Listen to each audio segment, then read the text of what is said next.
जय माँ बगलामुखी, जय श्री महाकाल। सद्गुरुदेव एवं गुरु माँ देवी ज्ञानेश्वरी जी के श्री चरणों में पुत्र का कोटि कोटि वंदन। भक्तजनों, आज हम गुरु माँ देवी ज्ञानेश्वरी जी के दिव्य आशीर्वाद स्वरूप उनके पुत्र से जानेंगे कि घरों के पूजा स्थलों पर हमें हमारे मृत पूर्वजों के चित्र या फोटो को क्यों नहीं रखना चाहिए। भक्तजनों, गुरु माँ देवी ज्ञानेश्वरी जी से जब भी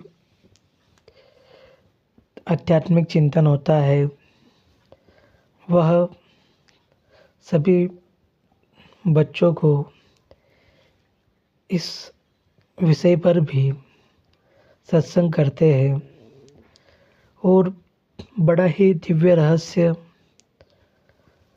पूर्वजों के पूजन से संबंधित भी माता ज्ञानेश्वरी जी के द्वारा हमें प्रदान किया जाता है। भक्तजनों, हमारे हिंदू धर्म में आस्था का बहुत ही खास महत्व है। यहाँ लोग प्रत्येक दिन की पूजा को जरूरी एवं महत्वपूर्ण मानते हैं। ऐसा विश्वास है कि हर रोज करने से भगवान प्रसन्न होते हैं तथा उनका आशीर्वाद प्राप्त होता है। साथ ही साथ ऐसा करने से मन को शांति प्राप्त होती है।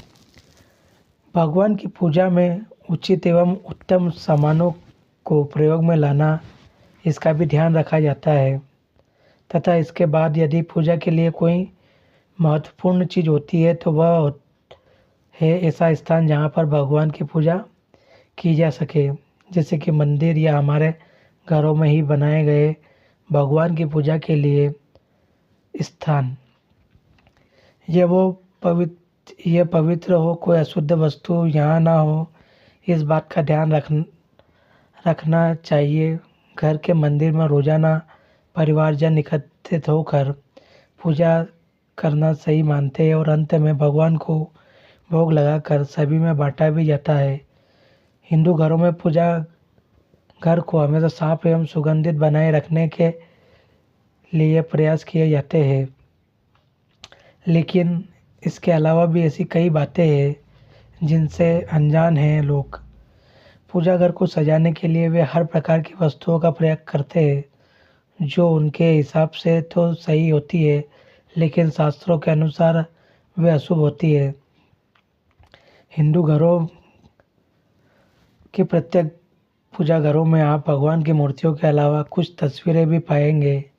ये तस्वीरें देवी देवताओं की भी होती है और इनके अलावा जो लोग संत महात्मा पर विश्वास करते हैं वे उनकी तस्वीर भी पूजा घर में लगाते हैं। लेकिन इसके अलावा कुछ लोग अपने मृत पूर्वज या फिर परिजनों की तस्वीर भी पूजा घर में लगा देते हैं। ऐसा कभी ना करें। शास्त्रों में एक के अनुसार कभी भी पूजा घर में मृत हो चुके व्यक्ति की कोई भी वस्तु या तस्वीर तो बिल्कुल भी नहीं होनी चाहिए। शास्त्रों की दृष्टि में यह अशुभ है। इससे आपकी पूजा बेकार होती है और घर परिवार पर संकट भी आते रहते हैं।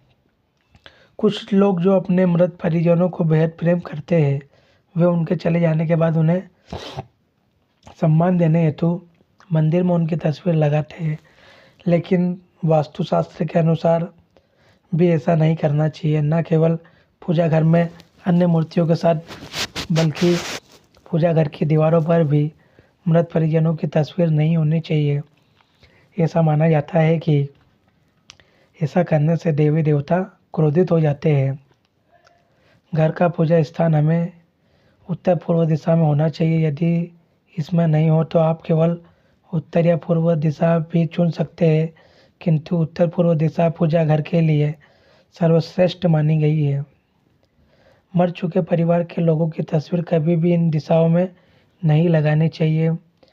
मृत परिवार की तस्वीरों को लगाने के लिए घर की दक्षिण दक्षिण पश्चिम या पश्चिम दिशा ही चुनी जानी चाहिए।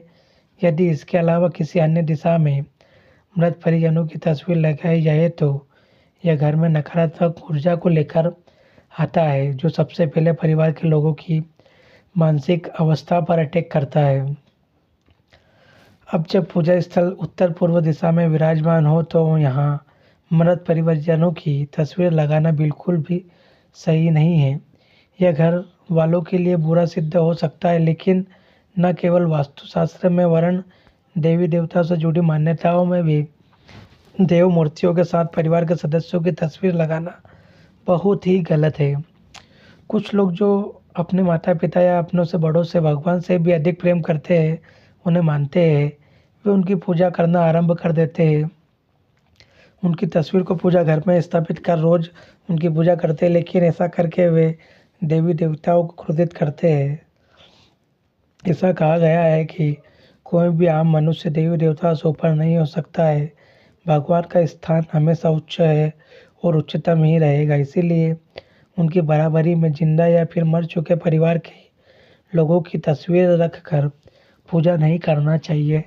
ऐसा करने से देवी देवता रुष्ट होकर मनोकामना की पूर्ति नहीं करते हैं। लेकिन फिर भी यदि कोई मन से परिवार के किसी सदस्य की तस्वीर पूजा घर में रखना भी चाहे तो उसे भगवान की मूर्ति या तस्वीर से नीचे रखे। देवी देवताओं की तस्वीर के बिल्कुल बराबर न रखे, किंतु यह केवल मान्यता है। पूजा घर में मृत परिजनों की तस्वीर नहीं रखनी चाहिए। इस पर आपको यह जानकारी आपको उपलब्ध कराई है। आप अगर जीवन में बहुत परेशान हो चुके हैं और आप योग्य गुरु की तलाश में जगह जगह भटक चुके हैं, लेकिन आपको अभी तक योग्य गुरु प्राप्त नहीं हुआ है, तो आप माँ बगलामुखी के दिव्य दरबार से जुड़े और यहाँ से दीक्षा प्राप्त कर अपने जीवन को धन्य करें। जय माँ बगलामुखी, जय श्री महाकाल।